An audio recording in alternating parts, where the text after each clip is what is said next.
नमस्कार, मेरा नाम है सुमित सिंह मेहता। हाजिर हूँ आपके सामने एडवांस क्लासिकल मैकेनिक्स रिलेटेड एक और नया लेक्चर लेके। आज का हमारा है लेक्चर नंबर 5 और आज के इस लेक्चर का हमारा टॉपिक क्या रहने वाला है। हमारा टॉपिक है प्रिंसिपल ऑफ वर्चुअल वर्क। हम सब जानते हैं वर्क क्या होता है। अगर हम मैथमेटिकली वर्क को डिफाइन करें तो हम बोलते हैं work is dot product of force and displacement. लेकिन यहाँ पर वो सिर्फ वर्क की बात नहीं कर रहा है, किसकी बात कर रहा है? वर्चुअल वर्क की बात कर रहा है। अब इस वर्चुअल वर्क को समझने से पहले या हम बोल सकते हैं प्रिंसिपल ऑफ वर्चुअल वर्क को समझने से पहले हमें समझना होगा कि वर्चुअल डिस्प्लेसमेंट क्या होता है। तो हिंट डालो क्या? प्रिंसिपल ऑफ वर्चुअल वर्क और उसके नीचे हिंट डालो क्या? Virtual displacement. तो पहली हेडिंग क्या हो जाएगी या पहला पॉइंट जो हम समझेंगे वो किसके बारे में समझेंगे? हम वर्चुअल डिस्प्लेसमेंट के बारे में कि वर्चुअल डिस्प्लेसमेंट होता क्या है। नाउ अज्यूम कर लो कि मेरे पास क्या है, कोई एक सिस्टम ऑफ पार्टिकल है और उस सिस्टम ऑफ पार्टिकल में n नंबर ऑफ पार्टिकल है। ठीक है, तो हमने क्या अज्यूम कर लिया कि हमारे पास क्या है, n पार्टिकल का एक सिस्टम है और उसे बनाने के लिए या उसे दिखाने के लिए मुझे यहाँ पर क्या चाहिए? रेफरेंस फ्रेम चाहिए। तो मैंने यहाँ पर क्या ड्रॉ कर दिया, एक x y z coordinate system draw कर दिया और ये मेरा क्या है? ओरिजिन है।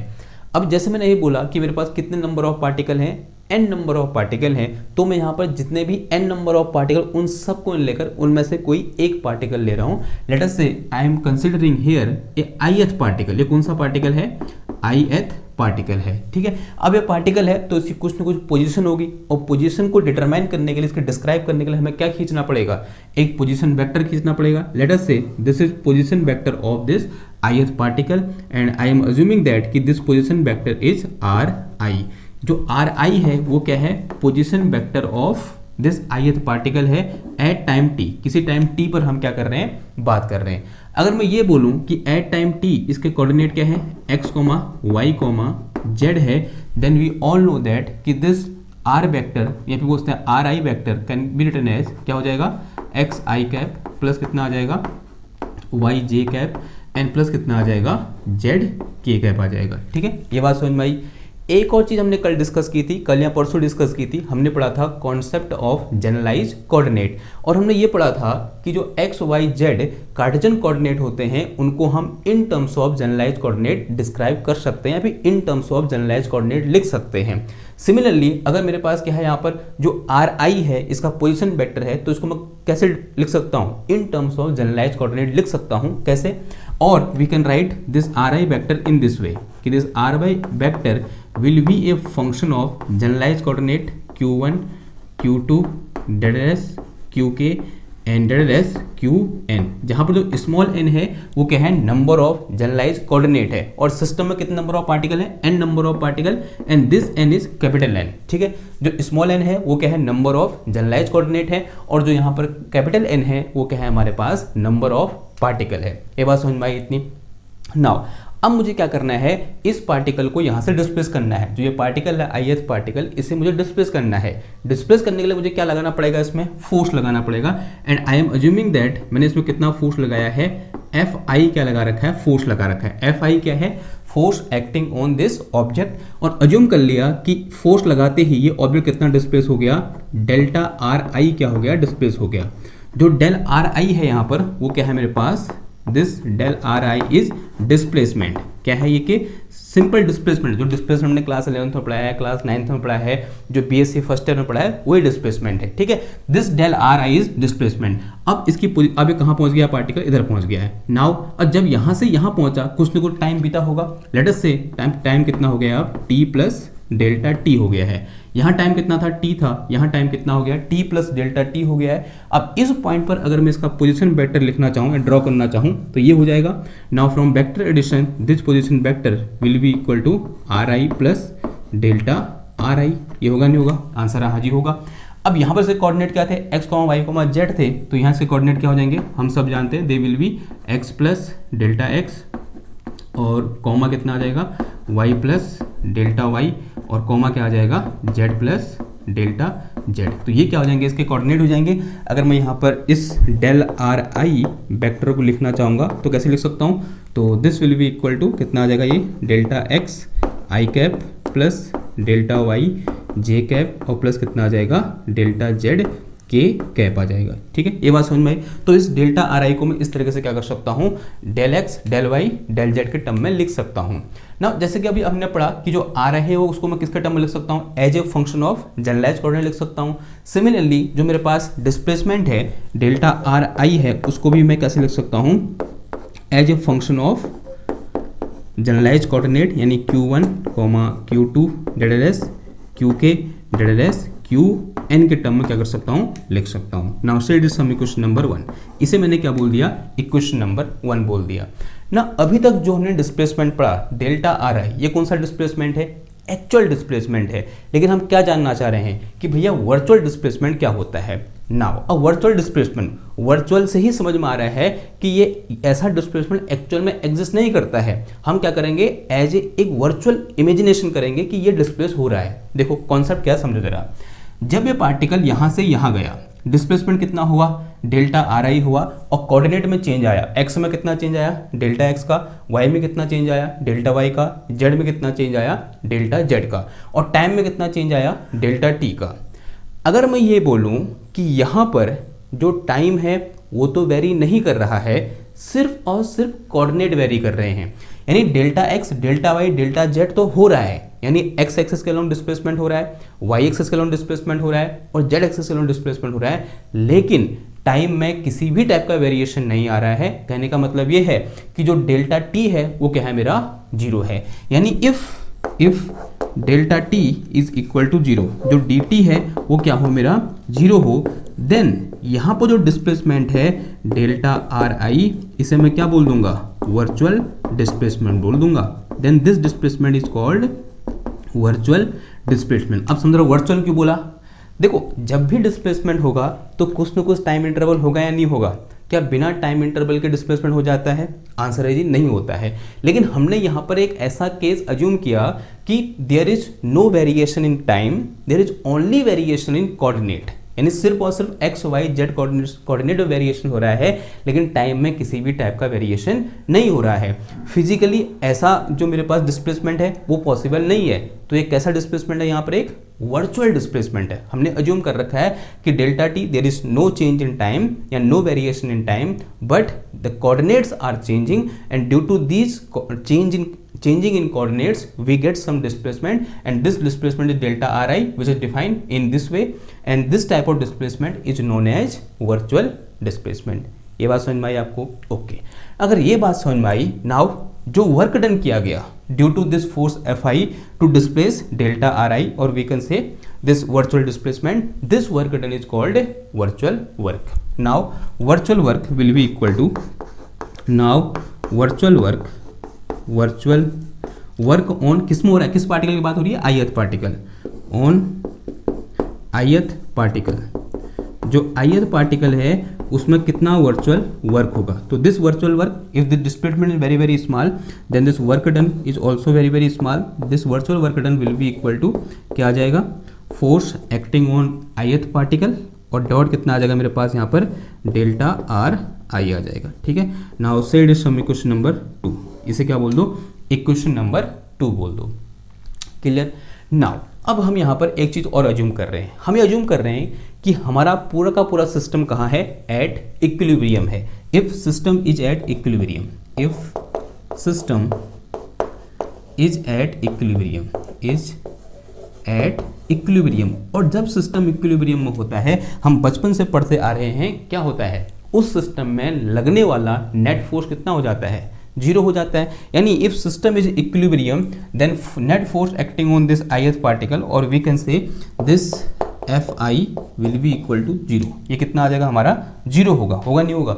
जो मेरे पास नेट फोर्स एफ आई होगा वो कितना होगा, जीरो होगा। तभी तो क्या होगा, सिस्टम कहाँ होगा, इक्विलिब्रियम में होगा नहीं होगा, आंसर हाँ जी होगा। अगर मैं ये बोल रहा हूँ कि इस पार्टिकल पर लगने वाला नेट फोर्स कितना है, जीरो है, it mean this particle is at equilibrium, यानी this thing will be equal to zero. Clear. Now if this thing will be equal to zero, it mean this virtual work is also equal to zero. अगर मैं यहाँ से क्या निकालूं, ये निकालूं F I dot delta are I निकालूं, then obviously बात है this thing will be equal to zero. ये कितना हो जाएगा मेरा, जीरो हो जाएगा। यानी virtual work done on ith particle will be equal to zero. क्यों? क्योंकि हम अज्यूम कर रहे हैं कि उसमें लगने वाला नेट फोर्स कितना है, जीरो है। अब अगर मैं सारे पार्टिकल को लेकर चलूं, यानी जितने भी यहाँ पर n नंबर ऑफ पार्टिकल हैं, फॉर होल सिस्टम क्या हो जाएगा बताओ, फॉर होल सिस्टम, पूरे सिस्टम के लिए निकालने के क्या कर दूंगा, इसको मैं समेशन निकाल दूंगा, यानी सबको ऐड कर दूंगा।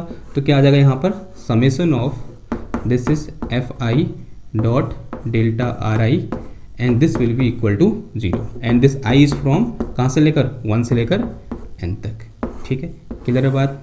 अब इसको पढ़ो, ये जो मैंने यहाँ पर मैथमेटिकल फॉर्मूला लिखा है इसको एक बार पढ़ के दिखाओ, क्या लिखा है ये कंडीशन कब निकल के आई, when system is in equilibrium and this work done is virtual work done. तो क्या बोला हमने, इसको हम कैसे बोल सकते हैं, if our system is in equilibrium then work done by या बोलते हैं virtual work done by force is equal to zero. और इसी को हम क्या बोलते हैं, प्रिंसिपल ऑफ वर्चुअल वर्क बोलते हैं।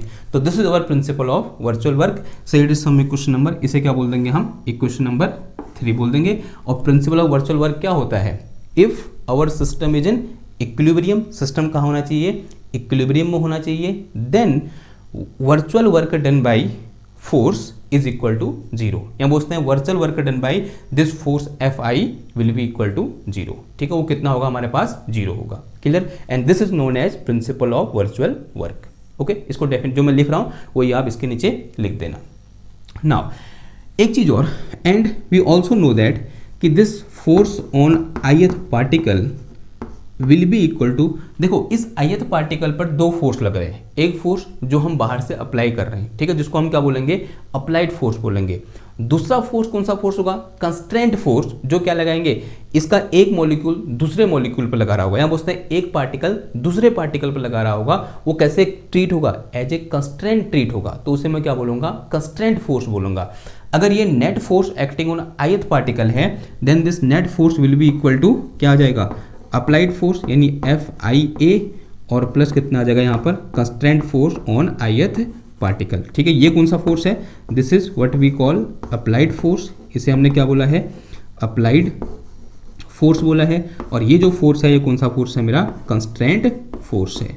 यानी जो नेट फोर्स होगा वो सम होगा किसका, कंस्ट्रेंट फोर्स और अप्लाइड फोर्स का। नाउ इक्वेशन 3 बिकम, इक्वेशन 3 कैसे मॉडिफाई हो जाएगी, देखो, तो this will be summation of i is equal to 1 से लेकर n तक, एक बार डेल्टा ri इसके साथ आएगा, एक बार इसके साथ आएगा, तो कितना हो जाएगा ये FIA dot this is delta ri और बीच में क्या आया, प्लस आ गया, और एक यहाँ जाएगा यहाँ पर again summation i is equal to 1 से लेकर n तक, और ये मेरे पास कितना आया FI और डॉट ये कितना हो जाएगा delta ri and this is equal to zero. ठीक है, नाउ अगर मैं ये बोलूँ कि एक हम ऐसा सिस्टम अज्यूम कर रहे हैं कि जहां पर virtual work done by constraint force equal to zero है, और जो किस केस में होता है, रिजिड बॉडी के केस में होता है, क्योंकि रिजिड बॉडी में जितना फोर्स एक पार्टिकल दूसरे पार्टिकल पर लगा रहा है उतना ही फोर्स दूसरा पार्टिकल पहले पार्टिकल पर लगा रहा होता है, तो net force equal to zero.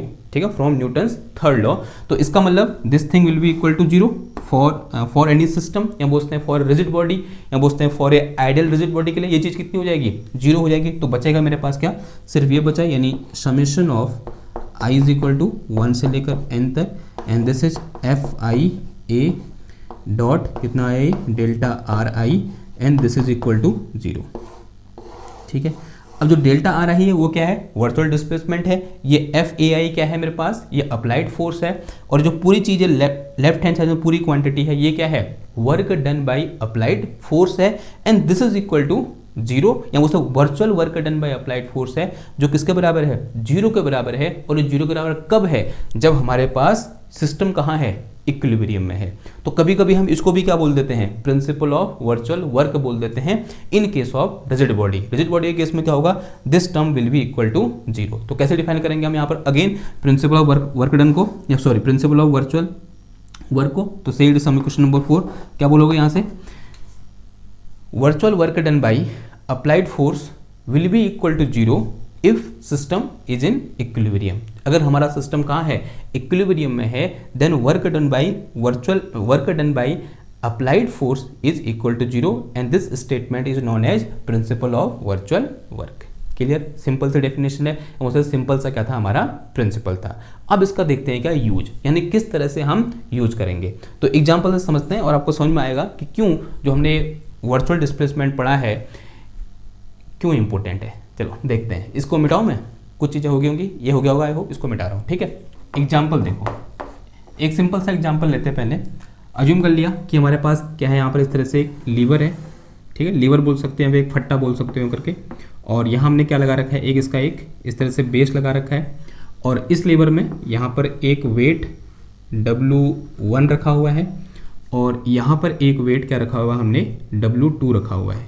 ठीक है, तो दिस इज W2, और यहाँ से लेकर यहाँ तक ये जो डिस्टेंस है वो कितनी बोल रखी है, L1 बोल रखी है, और यहाँ से लेकर यहाँ ये डिस्टेंस कितनी है हमारे पास, L2 है।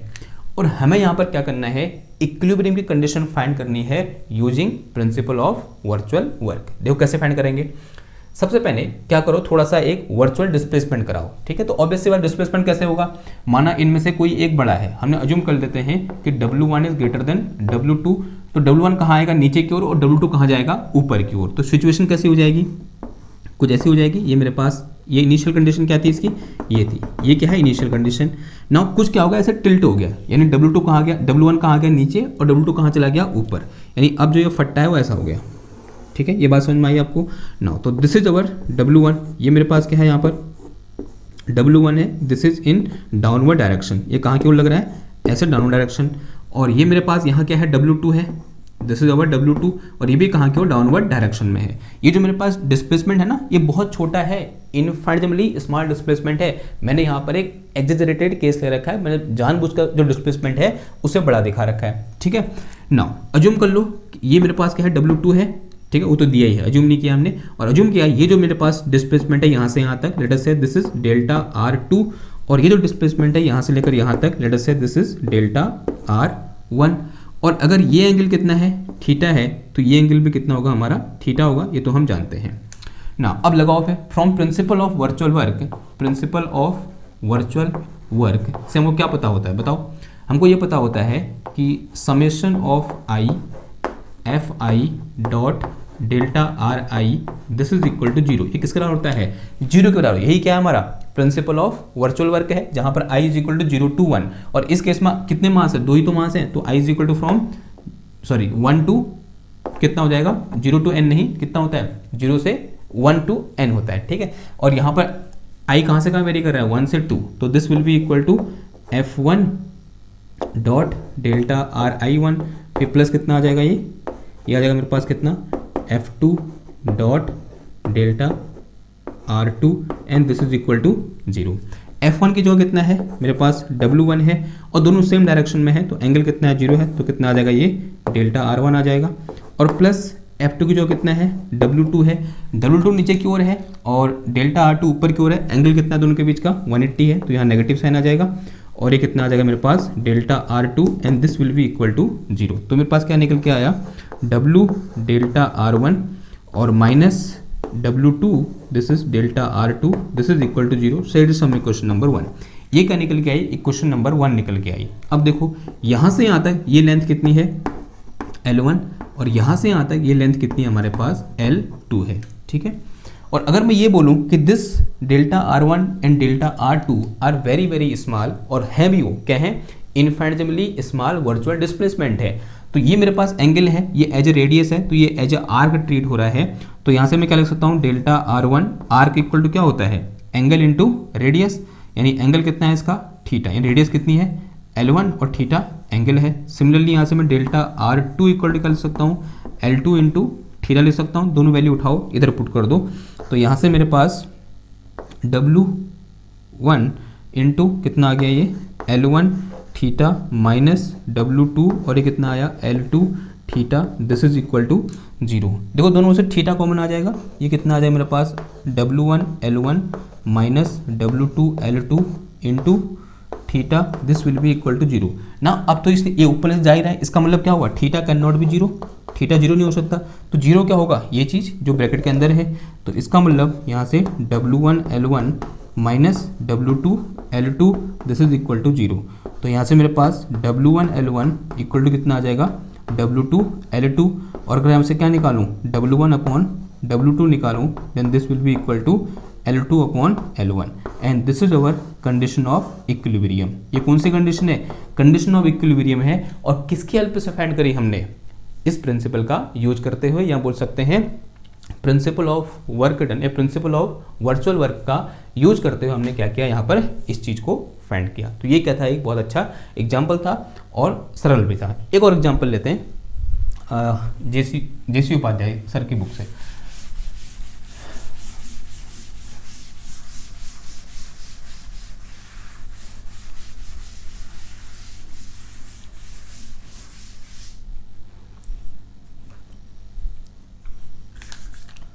Example number 2। देखो एग्जाम्पल क्या है, बड़ा अच्छा एग्जाम्पल है कि मेरे पास क्या है, यहाँ पर इस तरह से एक स्फीयर है, ठीक है।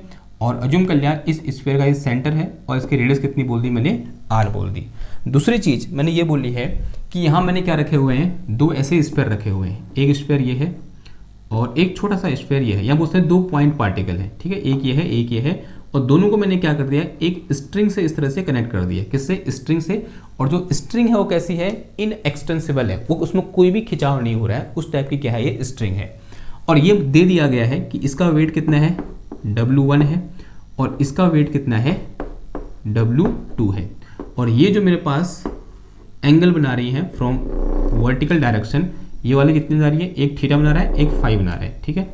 तो उन्हें अज्यूम किया कि ये जो एंगल है ये कितना है मेरे पास, थीटा है, और ये जो एंगल है ये मेरे पास कितना है यहाँ पर, फाई है, ठीक है। हमें निकालनी क्या है, कंडीशन ऑफ इक्विलिब्रियम निकालनी है। और किसका यूज करते हुए, प्रिंसिपल ऑफ वर्चुअल वर्क का यूज करते हुए। कैसे निकालोगे बताओ। नाउ अगर मैं थोड़ा बहुत यहाँ पर ज्योमेट्री लगाऊं, if this angle is phi तो this angle is also phi, if this angle is theta then this angle is also equal to theta. Okay, now इस W2 के दो कंपोनेंट जाएंगे, एक along radius which will be equal to, एक ऐसे हो जाएगा, and this component will be equal to W2 cos phi, होगा नहीं होगा, W2 cos phi, and another one is in this direction, tangential direction, and this will be equal to W2 sin phi। इतनी बात समझ में आई। Similarly ये जो W1 है इसके भी दो कंपोनेंट आ जाएंगे, one is in this direction, in radial direction, and this will be equal to W1 cos theta. कितना आ जाएगा ये, W1 cos थीटा आ जाएगा। And another one will be normal, या बोलते हैं another one will be tangential direction, अगला वन इधर की ओर जाएगा, and this will be equal to W1 और क्या आ जाएगा, साइन थीटा आ जाएगा। नाउ अब इन सारे कंपोनेंट में से कौन कौन से कंपोनेंट इसको ऐसे डिस्प्लेस करने के लिए रिस्पॉन्सिबल है। देखो ऐसे डिस्प्लेस हो नहीं सकता, यानी जो मेरे पास W1 cos थीटा और W2 sin cos phi हैं, ये दोनों क्या कर रहे हैं, इधर की ओर फोर्स लगा रहे हैं, यानी इस डायरेक्शन में कोई डिस्प्लेसमेंट नहीं हो रहा है।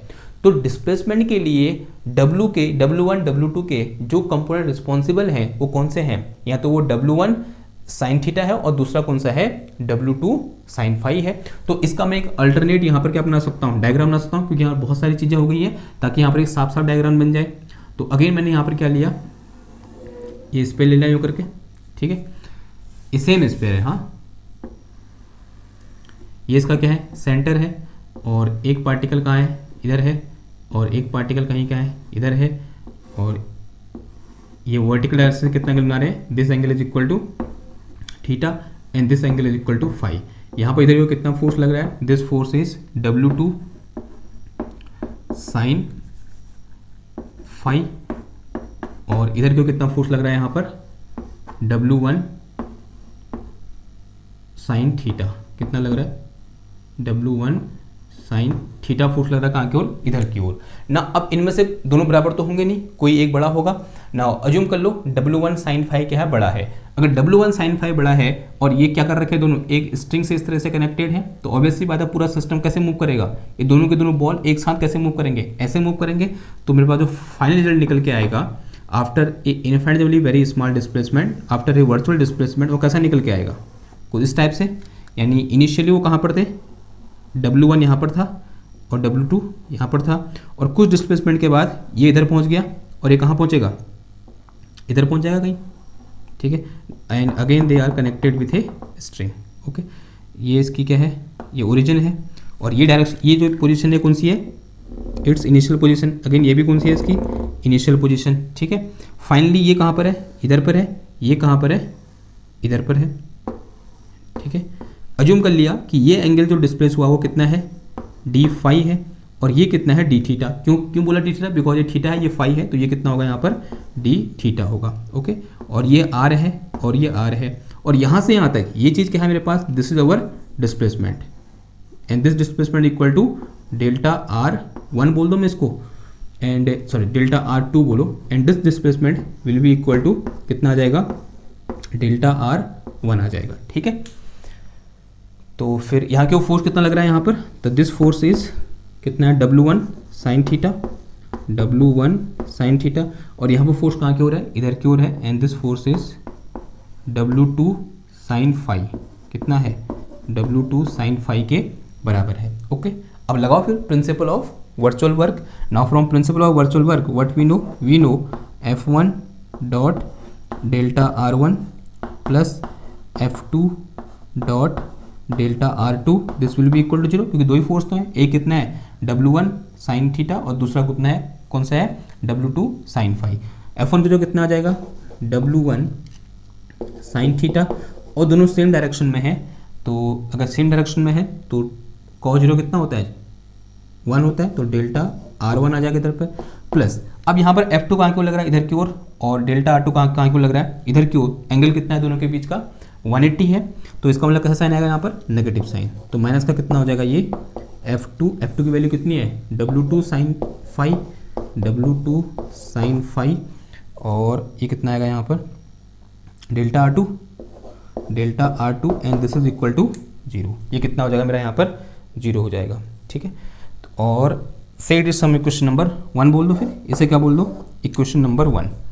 अब कुछ मॉडिफाई करना पड़ेगा हमको, तो क्या मैं इस डेल्टा R1 और डेल्टा R2 को फाई और थीटा के टर्म में लिख सकता हूँ, आंसर है हाँ जी लिख सकता हूँ। कैसे देखो, या फिर उससे पहले एक काम कर सकते हैं हम, देखो यहाँ पर जो मेरे पास क्या है, स्ट्रिंग है, ये कैसी है, इनएक्सटेंसिबल है, यानी खींच नहीं सकती। इसका मतलब जो थीटा प्लस फाई होगा वो क्या रहेगा हमारा, हमेशा कांस्टेंट रहेगा। ये तो मतलब हुआ कि दिस स्ट्रिंग इज इनएक्सटेंसिबल। ये जो स्ट्रिंग है ये कैसी है, इनएक्सटेंसिबल स्ट्रिंग है, यानी थीटा प्लस फाई का जो सम होगा वो हमेशा क्या रहेगा, कांस्टेंट रहेगा। If this thing is constant then this delta theta plus delta phi will be equal to 0, तो delta theta will be equal to minus का डेल्टा फाई। ऐसा मैं लिख सकता हूँ, यहाँ से आंसर आज लिख सकता हूँ, लेकिन मैं इसको रखूँ कहाँ पर, इस पर, तो मुझे यहाँ पर क्या लाना पड़ेगा, डेल्टा थीटा और डेल्टा फाई लाना पड़ेगा। कैसे लाएंगे, देखो ये एंगल है, ये आर्क है, ये रेडियस है, तो सिंस वी नो यहाँ से मेरे पास डेल्टा फाई इक्वल टू कितना आ जाएगा, आर्क इंटू रेडियस, यानी आर इंटू कितना आ जाएगा, delta sorry angle equal to क्या होता है, आर्क अपॉन रेडियस। तो यहाँ से मेरे पास delta R1 will be equal to कितना आ जाएगा, ये दिख नहीं रहा होगा आपको, क्या आ जाएगा बताओ, this delta R1 will be equal to radius into angle, यानी कितना आया, डेल्टा थीटा आ गया, डेल्टा थीटा। और दूसरा मैंने यहाँ डी थीटा लिखा है, इसको मैं ऐसे भी लिख सकता हूँ, ओके। तो यहाँ से मेरे पास डेल्टा R2 इक्वल टू कितना आया, आर डी फाई आ गया, ठीक है। ये दोनों वैल्यू उठा के यहाँ पुट कर दो इधर पे, तो यहाँ से मेरे पास कितना आ जाएगा, W1 साइन थीटा, और डेल्टा R1 की जो कितना आ जाएगा, आर डी डेल्टा थीटा, और फिर माइनस कितना आ जाएगा यहाँ पर, ये W2, और दिस इज साइन फाई, और ये कितना आ गया मेरे पास, R delta phi, this is equal to 0। Now इस डेल्टा फाई को जो कर रख सकता हूँ मैं, माइनस का डेल्टा थीटा रख सकता हूँ, तो रख दो। क्या आ जाएगा यहाँ से देखो, W1 ये साइन थीटा है, क्या आ जाएगा, W1 sine theta R D theta, और ये माइनस है, फिर कितना आ जाएगा ये W2 साइन फाई आर, और ये मेरे पास क्या है, डी फाई है, and d phi will be equal to minus का डेल थीटा, यानी कितना आ जाएगा, माइनस माइनस प्लस हो जाएगा ये, तो del theta this is equal to 0। यहाँ डेल थीटा, यहाँ डेल थीटा, यहाँ बहुत सा आर डेल थीटा दोनों कॉमन है दोनों से, तो this is W1 sine theta और प्लस W2 साइन फाई, और बाहर कितना आ जाएगा मेरे पास है R into delta theta equal to 0 आ जाएगा। ठीक है, now this term can not be 0, जो मेरे पास डेल्टा थीटा है वो तो 0 हो नहीं सकता बिकॉज डिस्प्लेसमेंट तो हमने लिया है ना, तो दिस थिंग कांट बी 0, तो 0 कौन सा होगा, ये वाला टर्म, यानी यहाँ से मेरे पास W1 साइन थीटा प्लस कितना आ गया ये W2 sine phi will be equal to 0। तो यहाँ से मेरे पास W1 sine theta will be equal to कितना आ जाएगा, माइनस का W2 साइन फाई आ जाएगा। अगर मैं यहाँ से W1 अपॉन W2 निकालूँ तो this will be equal to minus का साइन फाई अपॉन कितना आ जाएगा, ये साइन थीटा आ जाएगा। And this is our condition of equilibrium. ये क्या निकल के आ गई हमारे पास, कंडीशन ऑफ इक्विलिब्रियम निकल के आ गई। अब यहाँ पर एक छोटी सी प्रॉब्लम क्या है ना, ये जो सॉल्यूशन निकल रखा है मैंने किताब में चेक किया, यहाँ पर क्या आ रहा है, साइन प्लस आ रहा है। ठीक है, ऐसा प्लस क्यों आ रहा है, उन्होंने क्या किया, जैसे हमने यहाँ पर कंपोनेंट में ब्रेक किया, जो मेरे पास W2 साइन फाई है कहाँ की ओर है, इधर की ओर। ठीक है, ये तो मैंने सही कर रखा है ना, बिकॉज W2 कॉस फाई यहाँ की ओर होगा, W2 साइन फाई इधर की ओर होगा। उसके बाद डिस्प्लेसमेंट होगा कहाँ की ओर, इधर की ओर। जो डेल्टा R2 है कहाँ की ओर है, इधर की ओर है। और जो मेरे पास W2 साइन फाई है उधर की ओर है। एंगल कितना होगा दोनों के बीच का, 180 हो गया, इसलिए मैंने यहाँ पर क्या लिया, नेगेटिव लिया, लेकिन बुक में क्या ले रखा है, पॉजिटिव ले रखा है।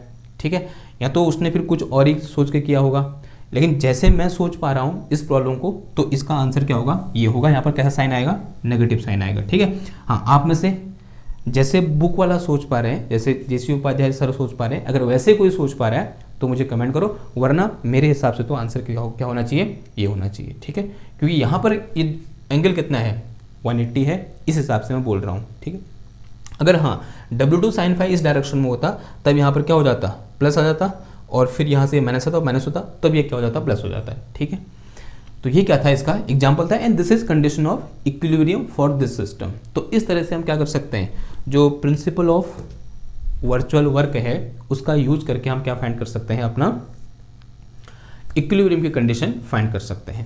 क्लियर बात। तो ये क्या था, आज का हमारा लेक्चर था, किससे रिलेटेड, वर्चुअल वर्क डन से रिलेटेड। अब आगे आने वाले टॉपिक में क्या डिस्कस करेंगे, हम डी-एलेम्बर्ट प्रिंसिपल के बारे में डिस्कस करेंगे।